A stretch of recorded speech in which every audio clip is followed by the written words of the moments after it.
Hoje eu tenho uma xícara, né? Uma tacinha. Ninguém é perfeito. Futebol é algo que por muito tempo fez parte da minha vida. Não que eu tenha sido um jogador de futebol, né? Sempre fui um perna de pau, na verdade.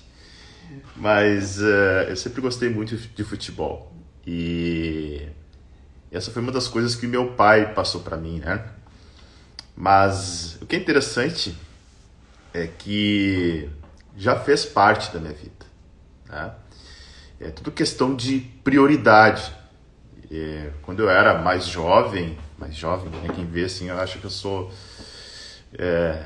muito velho, mas eu tenho já meus 40, mas lá pelos 24, 25 anos, eu era muito fã de futebol. Até tem uma frase que é muito legal que diz que o futebol é a coisa mais importante das menos importantes. Então é tudo questão de prioridade na vida. Isso já foi prioridade um dia na minha vida. Hoje não é prioridade. Eu tenho outras prioridades. Alguém vai dizer, mas pastor, é pecado olhar um jogo do Grêmio ou do Inter? De forma alguma. Esses dias até, essa semana, eu falei sobre as distrações. Nem toda distração é pecado, mas às vezes a distração ela nos tira do foco, daquilo que realmente nós poderíamos estar produzindo, fazendo. Para vocês terem uma ideia, eu tenho aqui, não quero, né, questão só de mostrar e compartilhar com vocês, porque eu amo muito a leitura. Eu estou lendo nesse momento esse livro chamado Plantando Igrejas Missionais. Estou lendo esse outro livro também se chama Weak Church, que eu comprei recentemente, que fala sobre envolver, empoderar e viralizar o discipulado. E estou lendo um outro livro que se chama Liderança de pequenos grupos com propósito. Até falando de pequeno grupo, estou fora do meu lugar aqui porque a minha mesa está num outro canto da casa, porque ontem nós tivemos um pequeno grupo aqui sendo iniciado aqui em casa.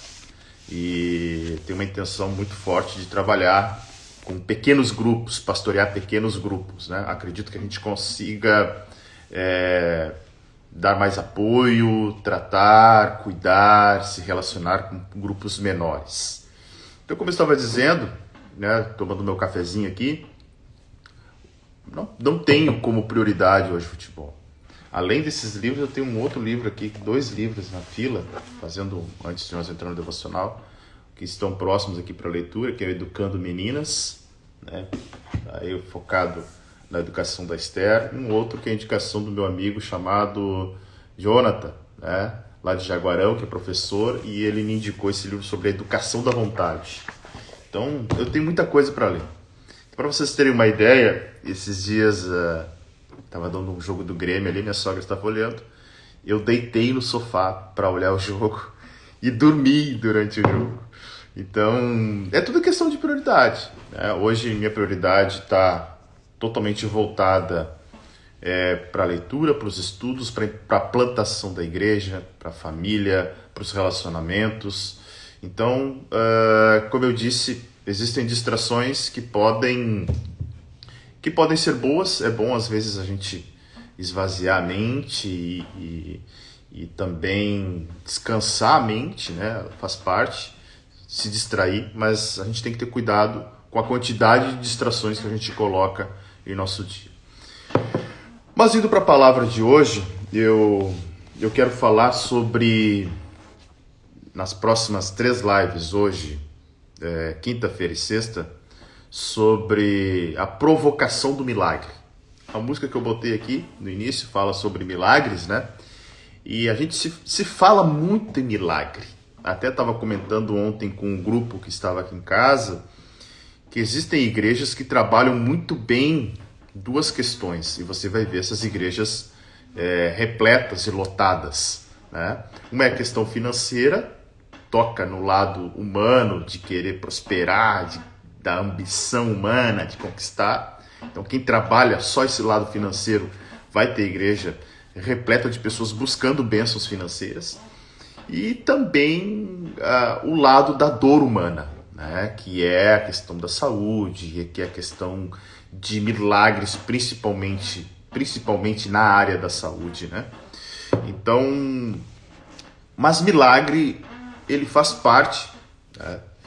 A Bíblia, o próprio Jesus disse que os sinais seguiriam aos que creem, né? Quando Jesus está dando a ordem lá e de pregar o evangelho a toda criatura, lá em Marcos 16:15, ele vai dizer, e estes sinais seguirão os que crerem. Então, ou seja, milagres são para os dias de hoje também, né? Mas daí eu vou te dizer, como alcançar o milagre?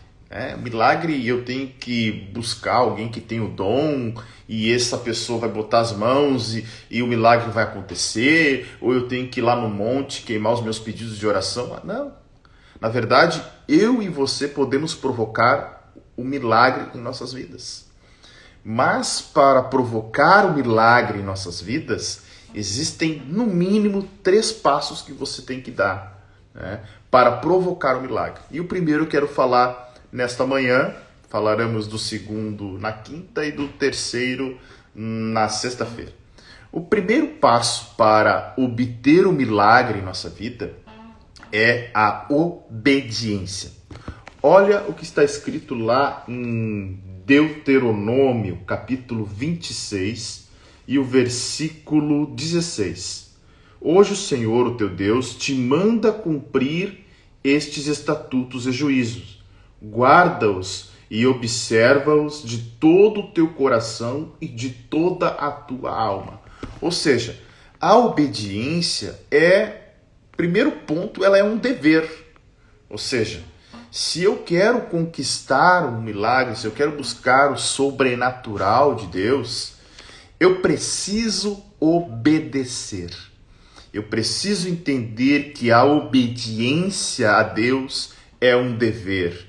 Que a obediência a esta palavra é um dever meu como cristão. Eu não consigo desassociar, né, um milagre da obediência. O milagre, o ambiente de milagre, o ambiente do sobrenatural só acontece onde há obediência. Eu gostaria que você guardasse muito bem essa chave para provocar o milagre na tua vida. Deus não opera na desobediência. O milagre não acontece onde há desobediência. Por quê? Olha o que está escrito lá em Josué, capítulo 1, versículo 8, tá? Só para que a gente entenda o nível da importância da obediência em nossa caminhada com Deus e principalmente nessa questão do que a gente está falando de milagre. Josué capítulo 1, versículo 8, um texto muito conhecido, diz o seguinte: não se afaste da tua boca o livro desta lei, medita nela dia e noite, para que tenhas cuidado de fazer conforme tudo o que nele está escrito. Então farás prosperar o teu caminho e será bem-sucedido. Ou seja, o preço para o êxito é a obediência. Deus está dando a ordem para Josué aqui, né, encorajando após a morte de Moisés, né, e dizendo, olha, não te apartes da lei deste livro, não te apartes da palavra, não te distancie dela, pelo contrário, medita nela de dia e de noite, né, e tudo que tu fizer vai prosperar. Então, o primeiro passo para eu provocar o milagre de Deus na minha vida é a obediência. Obediência a quem, pastor? Obediência a Deus e a sua palavra. Tá? Esse é o segredo. Tá? E olha só, olha o que vai dizer lá em 1 Samuel, capítulo 15, versículo 22. Porém Samuel respondeu: tem o Senhor tanto prazer em holocaustos e sacrifícios, como em que se obedeça a sua palavra? Obedecer é melhor do que sacrificar, e atender é melhor do que a gordura dos carneiros. Então, esse texto aqui vai falar justamente da desobediência de Saul. E o profeta é usado para dizer o seguinte para Saul: olha, não é melhor a obediência do que o sacrifício? Tu estás mais preocupado em fazer um ritual, uma liturgia, né, do que realmente obedecer a Deus? Então, a obediência, ela é melhor que o próprio sacrifício. E olha que interessante, tem um outro texto aqui que eu quero ler. Mateus 7:21. Mateus 7:21. A obediência não só provoca o milagre, mas ela também garante a entrada no reino dos céus. Olha só. Nem todo o que me diz Senhor, Senhor, entrará no reino dos céus, mas aquele que faz a vontade de meu Pai. Ou seja, vontade do meu Pai é obedecer a Deus. E esse sim vai herdar. De novo, nem todo que me diz Senhor, Senhor, ou seja, nem todo mundo que faz preces, orações, etc., né, vai entrar no reino dos céus. Jesus está falando, palavras de Jesus, não do pastor Anderson, palavras de Jesus: entrará no reino dos céus, mas aquele que faz a vontade de meu Pai. Ou seja, a obediência não só provoca o milagre, mas garante a nossa entrada no reino de Deus. Tem um outro texto que eu queria ler aqui, que está em Atos 5:29. Olha só. Porque hoje nós queremos falar desse primeiro passo sobre provocar o milagre na nossa vida. Então a gente tem que estar alicerçado na palavra. Atos 5:29. Responderam Pedro e os apóstolos: mais importa obedecer a Deus do que aos homens. Os apóstolos aqui estavam, sob uma grande pressão do Sinédrio, né? E agora, nesse momento, preso, Pedro diz: olha, importa mais obedecer a Deus do que aos homens.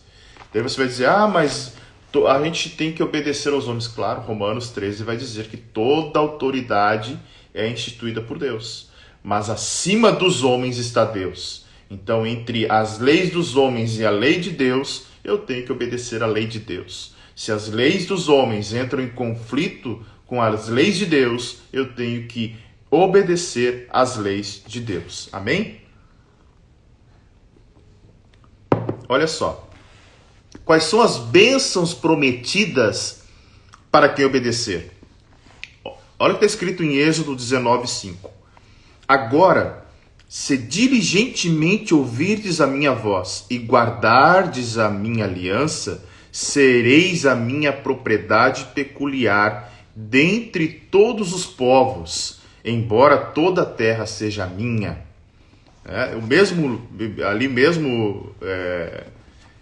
Parte da Bíblia, agora em Deuteronômio, a gente está falando ali da Torá ou do Pentateuco, trazendo para a nossa teologia, Pentateuco. Olha o que vai dizer Deuteronômio 5:29. Quem dera que eles tivessem tal coração que me temessem, e em todo o tempo guardassem todos os meus mandamentos, para que bem lhes fosse a eles e a seus filhos para sempre. Amém? Então, a obediência, ela é o primeiro passo para que você possa provocar um milagre. Tá? Cristo deu esse exemplo. Olha só que interessante. João 14:31 vai dizer: mas é para que o mundo saiba que eu amo o Pai e que faço como o Pai me ordenou. Então o próprio Jesus obedeceu. O próprio Jesus obedece o Pai quando está aqui na terra. Ele em todo momento, ele obedeceu o Pai.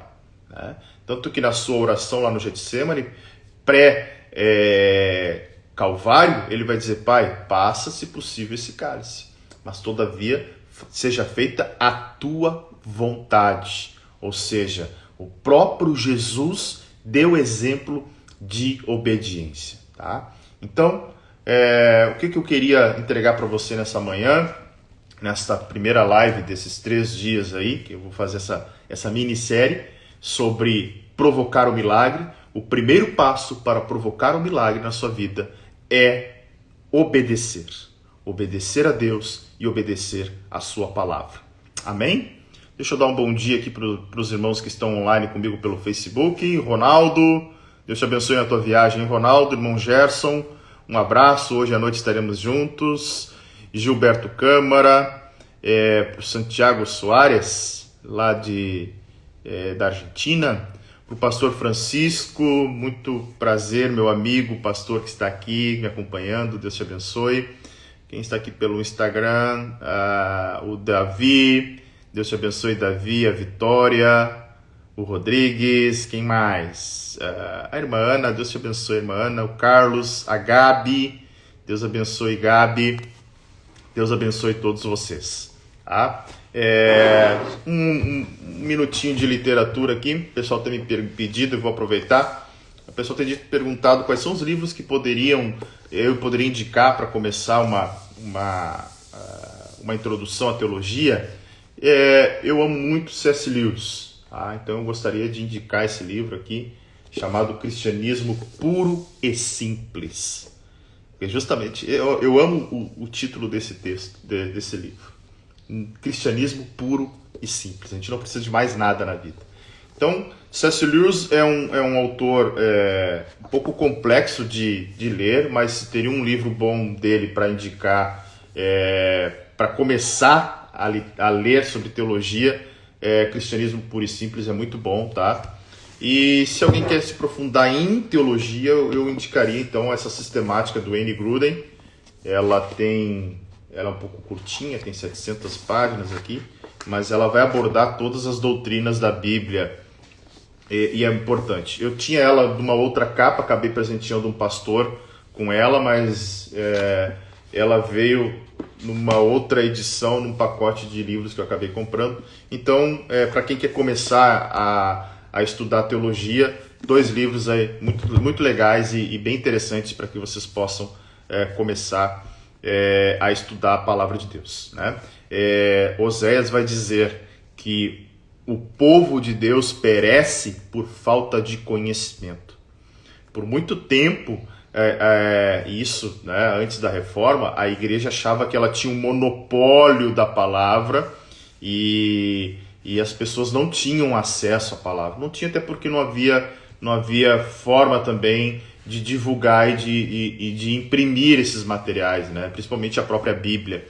Mas ninguém detém o monopólio. E principalmente, nós devemos buscar conhecimento. Deus é a fonte de toda sabedoria. Amém? Que Deus abençoe a sua quarta-feira. Então, grave aí essa palavra, mande para alguém. A primeira chave para que a gente conquiste o milagre é a obediência. Tá bem? Que Deus abençoe. Fique na paz que excede todo entendimento. E até amanhã, se o Senhor Deus nos permitir.